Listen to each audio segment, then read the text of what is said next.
That time of year, we're going to send it out to yard work. And I think somebody's out in the field right now doing their yard work. What's going on out there?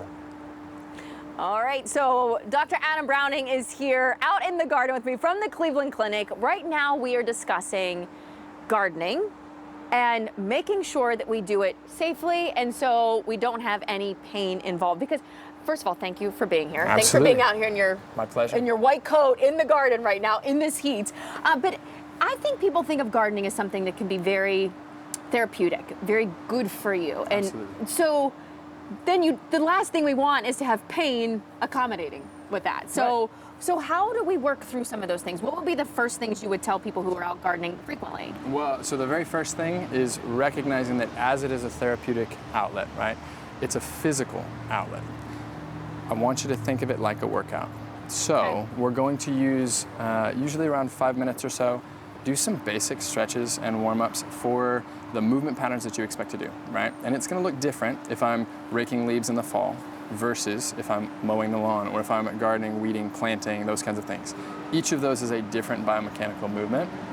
So we wanna warm up consistent with that movement pattern. Interesting. So who would think of warming up before you do gardening, Right. but you need to do that. Absolutely. Okay, so warming up first. What about with some of the way we're gardening and the tools that we're using? So there's a big difference between some of the longer handled things if I'm still in the early stages. Let's say I'm going to go ahead and dig out portions of the ground before planting. Those kinds of things, you're going to use long handled components. I want to keep the emphasis really on trying to maintain biomechanical advantage, okay?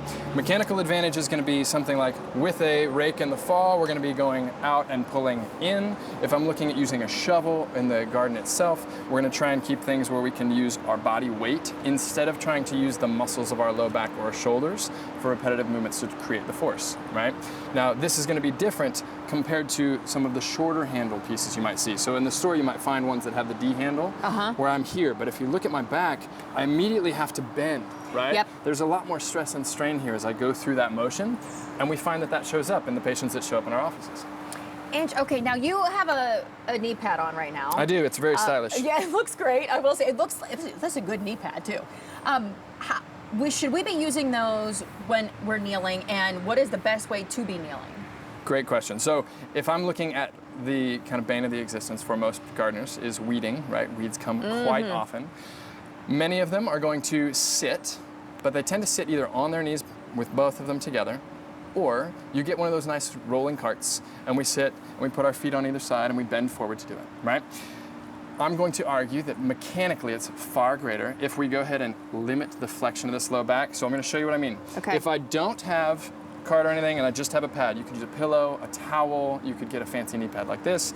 I am able to reach down and pick things up with minimal bending of the low back, right? It's a repetitive strain, but I can still get what I need to as I go through without having any mechanical advantage. If I've got a cool stool, instead of doing the sit here where I bend forward all the way, Sure. we simply drop a knee and it takes pressure off the knee for those of you who have issues with knees, and it keeps the spine in line as I go ahead and do this. And then I'm going to encourage you to go ahead and change position. So roughly every 20 minutes, I want you to change position for about 20 seconds. Switch legs up. Change the arm, change the leg, change the task or the bush that you're working with. That would be variety. Now, I know Season people of tend to do this when it's warmer out, and Yes. maybe even if it's not warmer out. Is there a time frame where we should be doing activity in the garden and then stopping? So on days like today, when it's nice and warm, And humid. and Ugh. humid and gross, we're going to go ahead and encourage you to limit it directly over the 11 to 1 time frame where you just have the most direct light and most risk of heat exhaustion. I'm going to ask you to stay hydrated, just like a workout. I'm going to ask you to take a break every 30 or 40 minutes, right? Late morning, early afternoons are usually going to be the best in our area, simply because it's comfortable, but it's not too much. Okay, now if we need some help and we've had issues in the garden, you can always go to the Cleveland Clinic. You get a chiropractor there. I was just telling him, I probably should see a chiropractor. I know we shouldn't be afraid of them, right? Don't be afraid. It's good. They can change your life if you really need some help, if you've had any issues with anything from gardening or anything beyond. Dr. Browning and those there on staff can also help you as well. Any last minute tips that I'm forgetting? So I would simply say, as the key point, treat this like a workout, right? I want you to warm up, I want you to cool down, take it slow, and listen to your body. If you can do those things, you're in a much better place.